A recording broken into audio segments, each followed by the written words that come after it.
বারান্দায় কিংবা জানালার পাশে দাঁড়িয়ে ঝুম বৃষ্টি দেখতে ভালো লাগে, কিন্তু বৃষ্টির মধ্যে বাইরে চলাফেরা করাটা একটু বেশিই কিন্তু কষ্ট হয়ে যায়। আর আমার মতো যার নাকি প্রতিদিন বাইরে যেতে হয় তার জন্য তো বড় মুশকিলই হয়ে যায়। তো যত মুশকিলই হয়ে যাক, আমি তারপরও বলবো বৃষ্টি আমার বরাবরই ভালো লাগে। আর আমার বৃষ্টির দিন সারাদিন ঘরে বাহিরে কিভাবে গেল, বাহিরে বৃষ্টি হচ্ছে আর আমি খিচুড়ি রান্না করব না, সে কি হতে পারে? তো আমি কিন্তু হাতে মেখে আজ খিচুড়ি রান্না করেছিলাম, সঙ্গে মাটির কড়াইতে মাংসও রান্না করেছিলাম। আর সঙ্গে মাটির আরো একটা হাঁড়ি আমি রান্নার জন্য রেডি করেছি। তো আমি মাটির হাঁড়ি গ্যাসের চুলাতে কিভাবে রান্নার জন্য রেডি করি সেটাও আজকে ব্লগে বলবো। তো চলেন না পুরো ব্লগটা একটু কষ্ট করে দেখেই আসি। হ্যালো এভরিওয়ান, আসসালামু আলাইকুম।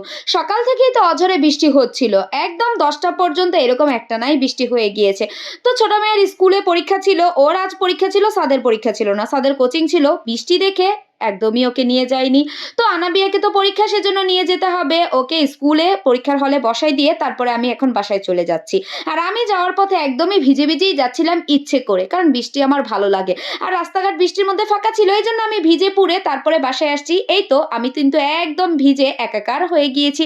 রাস্তাতে এমনিতেই অনেক পানি জমা ছিল। তো যাই হোক, বৃষ্টিতে ভেজা টেজা শেষ, এবার বাসায় এসে ড্রেস চেঞ্জ করে এখন এই নতুন পাতিলটা আমি এটা রান্নার জন্য রেডি করব। এই হাঁড়িটা আমার অনেক আগের কেনা ছিল, কিন্তু এটা আমি এখন পর্যন্ত কোনো সময় রান্না করিনি। 2 বছর হয়ে গিয়েছে এটা কিনে, এভাবেই রেখে দিয়েছি।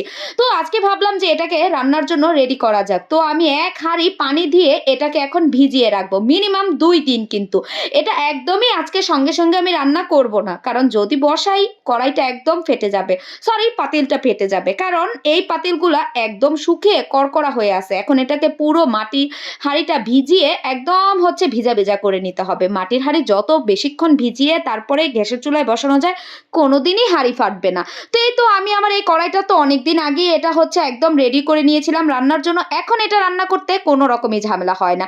আমি যখন তখনই এটাতে রান্না করে নিই, শুধুমাত্র রান্না করার 15 মিনিট আগে একটু পানিতে ভিজিয়ে রাখি। কোনো রকমই আমি রিস্ক নেই না যদি ফেটে যায়, এই জন্য। তো মাটির হাঁড়িতে রান্না করলে সবসময় আগে এভাবে হচ্ছে একটু পানিতে ভিজিয়ে রাখলে তারপর মাটির হাঁড়িতে রান্না করলে কোনো রকমই সমস্যা হয় না। তো যাই হোক, আমি আজকে মুরগির মাংস ভুনা করতেছিলাম মাটির কড়াইতে, কোনো রকম পানি ছাড়া। একদম মশলার মধ্যে ভালো মতো কিন্তু আমি কষিয়ে নিয়েছি। সেই কষানোর সঙ্গে আমি শুধু টমেটো আমার পেস্ট করা থাকে ফ্রিজে, সেটা আমি দিয়ে তারপর মাংসটা রান্না করেছি। আর এখন পোলার চাল আর মুগ ডাল দিয়ে আমি হচ্ছে হাতে মেখে আজকে খিচুড়ি বসাবো প্রেসার কুকারে।